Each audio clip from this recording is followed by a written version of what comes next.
Hey guys, it's your girl Edie and welcome back to another video. Today, sadly, I leave my grandmother's house.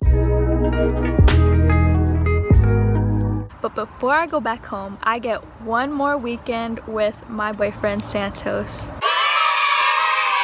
And I knew for a while I wanted to buy him a gift before I went back to see him, and since I went to the beach, I did actually buy him a gift there. I bought him a bracelet.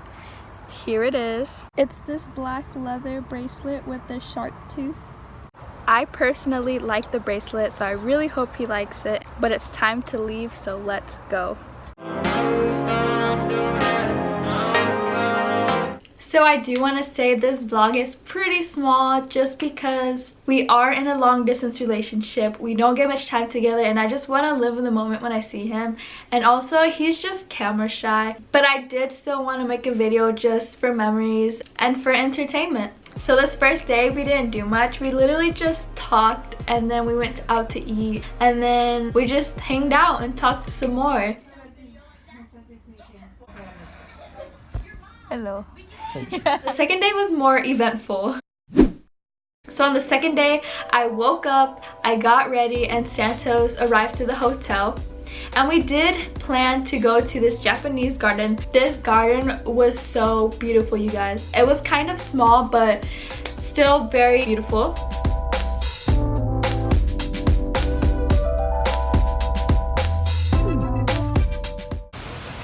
Can I pet it?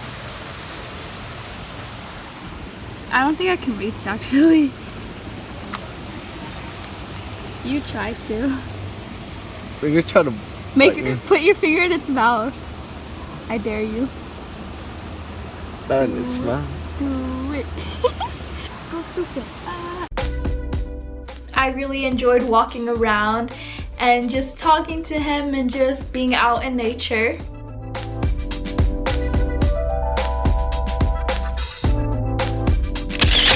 We had gotten to the end of the trail, which led to the San Antonio Zoo. So we ended up going inside and explored all the different animals that they had. They're attacking!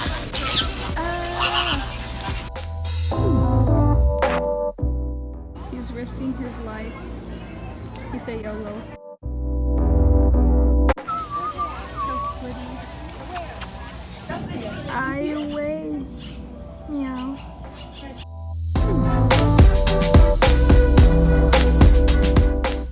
I just saw the trailer. I'm a bad. You can't kill me.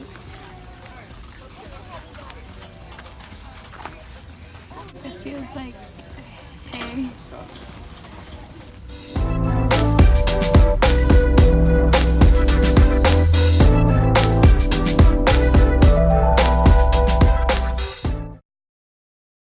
We did end up, after all of this, going to the mall and, you know, cooling down, just looking around. We ate lunch, we watched a movie, and then the day came to an end, which is always really sad because he always has to go back to base.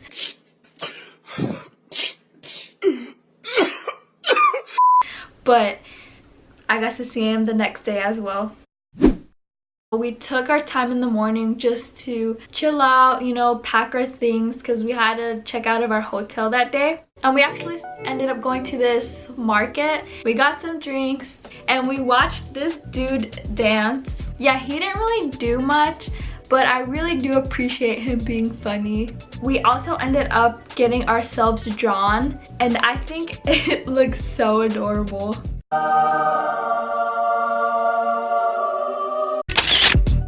She is very gorgeous to me!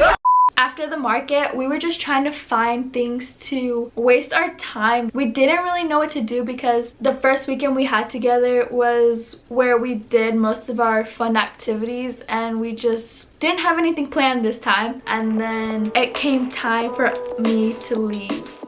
I'll admit, I did cry. Leaving him never gets easier, but I remind myself that soon I'll be in his arms again.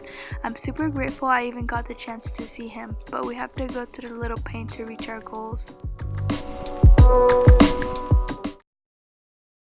Alright, so I did want to add a small Q&A at the end of this video just in case somebody has a loved one in the military, or maybe you're just interested in my story. But let's get into it.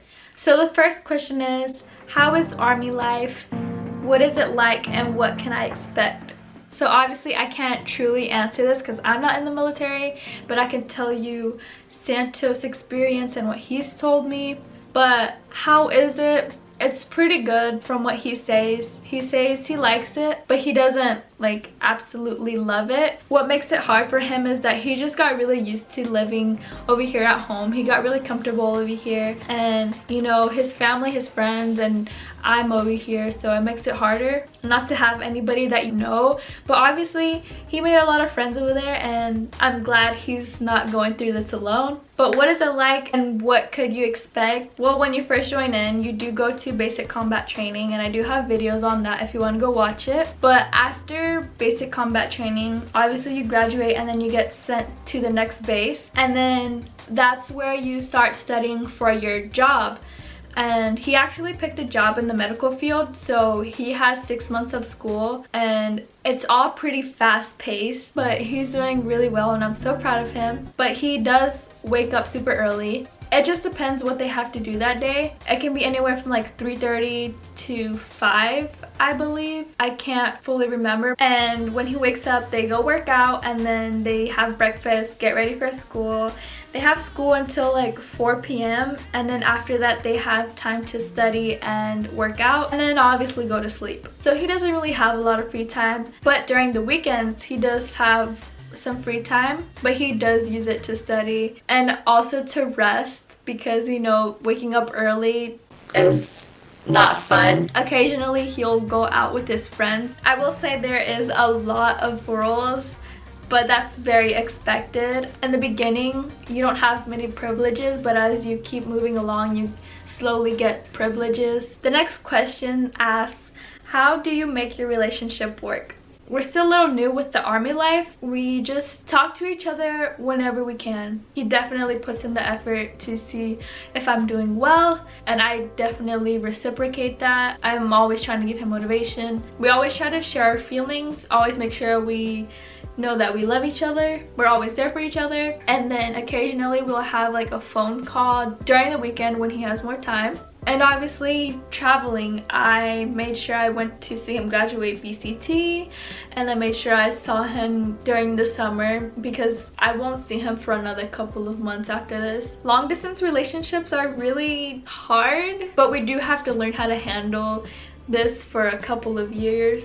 It'll get easier as time passes by. But another thing I want to say, how we make it work, is that we trust each other a lot, because you can't see each other. You guys are miles apart. You don't have much communication. But if you really love somebody, you would never hurt them. And I truly believe he would never do that to me, and he believes that I wouldn't do that to him.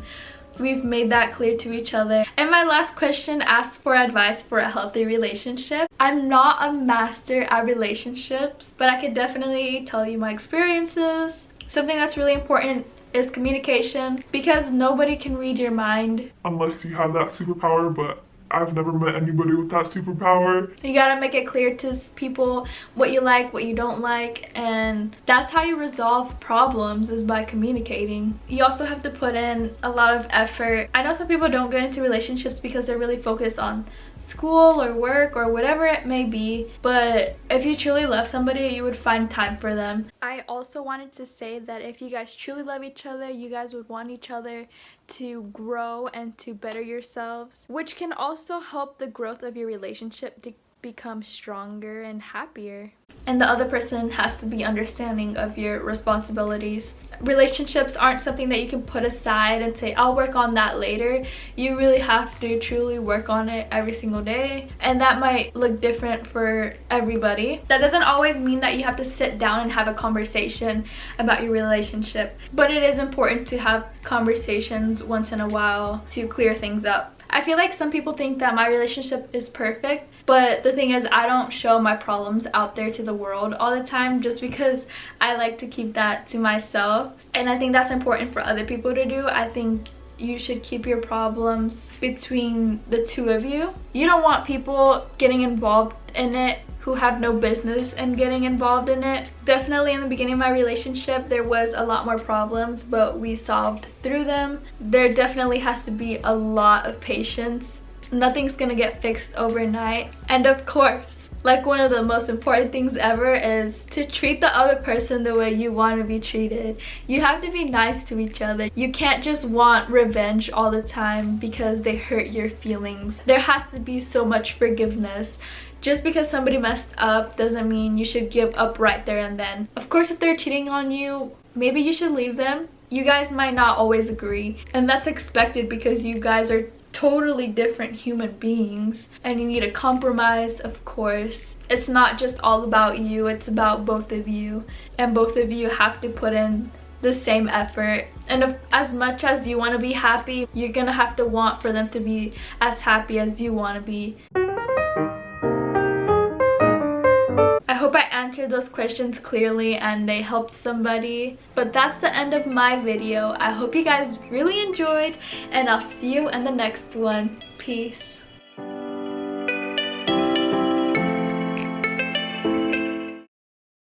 I did want to add that I did feel a lot of pressure when I saw Santos, because since now we're in like a long distance relationship, we don't get to see each other that much. I was scared that things were gonna be different between us when we did see each other, and I worried for nothing just because I know that he loves me for who I am, and I was kind of scared to act like myself for some reason. Like if we weren't together for 4 years, like he knows who I am, he knows the way I act, and he obviously wants to see me and act the way I always do because that's just me. I let that go and I just had such a good time.